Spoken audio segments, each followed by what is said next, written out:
Ouais, Blois c'est une équipe maintenant qu'on rencontre assez régulièrement puisqu'on les avait déjà rencontrés en Pro B, ils sont montés une année avant nous. Pour l'instant ils sont dans la position de relégable, ils viennent de changer de coach. Je tiens d'ailleurs vraiment à rendre hommage à Michaelet pour tout le travail entrepris à Blois pendant 10 ans, il a quand même pris l'équipe, le club en National 1. Et au-delà des résultats qui sont remarquables pendant tout son passage à Blois, il y a aussi une qualité de jeu, une vraie identité sur le terrain. Et je lui souhaite le meilleur pour la suite de sa carrière, parce qu'en plus d'être un très très bon entraîneur, c'est vraiment un homme de qualité. Maintenant, l'équipe de Blois est repartie sur un autre projet pour essayer de se maintenir. Donc c'est une équipe qui vient avec de vraies intentions chez nous. Ils ont été, pour le premier match avec David Morabito comme coach, très proche de battre Paris, avec beaucoup d'intensité, beaucoup de relances de jeu. C'est une équipe qui est très physique, donc il va falloir être prêt à relever ce challenge-là. Maintenant, je pense que dans la situation, nous, dans laquelle on est, quel que soit l'adversaire, là, on a perdu la semaine dernière à domicile, maintenant il faut gagner.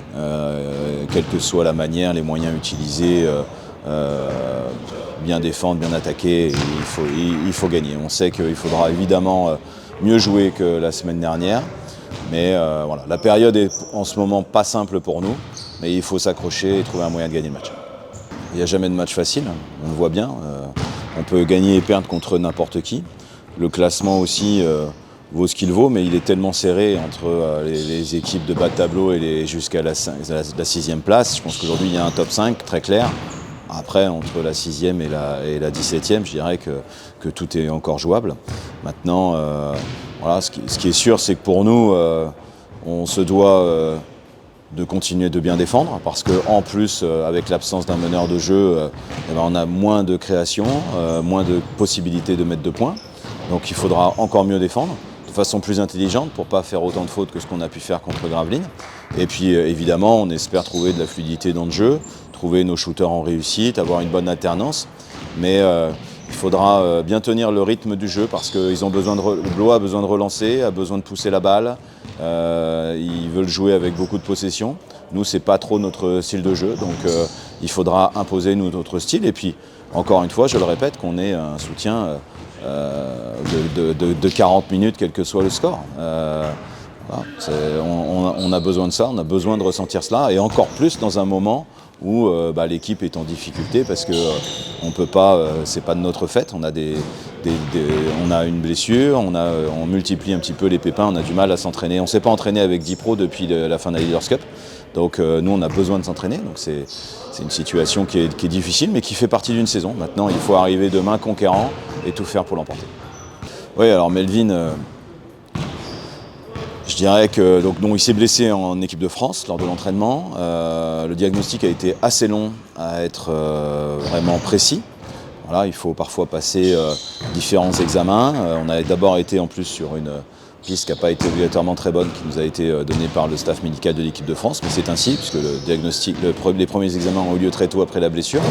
Et donc il a été vraiment rassuré mercredi dernier, même s'il avait vraiment très mal. Il savait qu'il avait assez peu de risques sur sa blessure. Maintenant, je tiens à le dire, je pense vraiment, assurément, 99% des joueurs n'auraient pas joué. Lui, il a pris la décision de jouer. Ça montre vraiment l'état d'esprit de ce garçon, qui est exceptionnel. Voilà. Donc aujourd'hui, ça va un peu mieux. Bon, voilà, ça va mieux. Maintenant, ça prend du temps, c'est normal. Mais il se bat pour l'équipe. Il ne pense pas beaucoup de joueurs ne joueraient pas tant qu'ils ne sont pas à 100%. Donc là, lui, il est dans la mesure de ses capacités, prêt à jouer et prêt à tout donner pour l'équipe. Voilà. Chapeau, vraiment. C'est avec ce genre de garçon qu'on peut construire des choses. Oui, alors c'est sûr qu'on aurait d'abord préféré se qualifier en Coupe de France, c'est une évidence.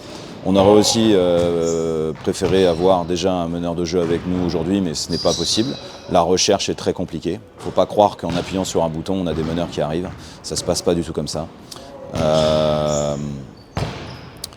On est début mars, beaucoup de championnats sont très avancés, mais on n'est pas encore assez avancé pour que certains championnats soient finis et qu'on puisse récupérer des joueurs de championnat terminés. Les passages de joueurs qui viennent de G-League aux États-Unis, c'est beaucoup plus compliqué qu'il y a quelques années, de par les buy-out à payer et les salaires que les joueurs ont déjà là-bas. Et on est aussi assez tard pour prendre quelqu'un qui n'a pas joué depuis le début de saison. Donc il faut bien que tout le monde en ait conscience. On donne le maximum pour essayer de trouver quelqu'un qui puisse nous aider et bien finir la saison. Et on espère, on aurait vraiment aimé avoir quelqu'un soit contre Gravelines, soit contre Blois. C'est pas possible. Et maintenant, c'est sûr qu'on aimerait avoir quelqu'un rapidement pour pouvoir profiter de ce moment d'entraînement, cette trêve, ce week-end sans match, pour ensuite préparer le déplacement de Cholet. J'espère que ça arrivera, mais à l'heure actuelle, il n'y a rien de fait avec qui que ce soit. Bon, les statistiques, c'est quelque chose de très important, évidemment, on s'en sert, mais il n'y a pas que les statistiques que les gens voient sur la feuille de stats. Il y a d'autres statistiques un petit peu plus cachées. Maintenant, avec les datas, on peut faire énormément de choses. Alors moi, j'aime bien avoir vraiment un vrai mélange entre les datas, certes, les chiffres, les stats, mais aussi tout ce qui est humain. Voilà, il n'y a aucun joueur ici qui vient parce qu'il a fait des bonnes stats. Il y a un joueur qui vient parce qu'il correspond à des valeurs, à une image, à ce qu'on a envie de faire. Maintenant, on sait qu'on cherche aussi certaines statistiques en fonction des postes de jeu. Voilà, on cherche des intérieurs qui prennent des rebonds offensifs, on cherche des meneurs qui vont vite, qui sont dans la création pour les passes. Donc oui, on s'en sert de façon individuelle et globale, et on s'en sert également pour préparer les matchs vis-à-vis des adversaires, parce qu'il y a toujours des statistiques qui peuvent être précises, donc je ne vais pas rentrer dans les détails parce qu'on va ennuyer tout le monde, mais oui, c'est quelque chose qui est important pour nous et qui fait partie de notre quotidien, mais ça ne fait pas tout.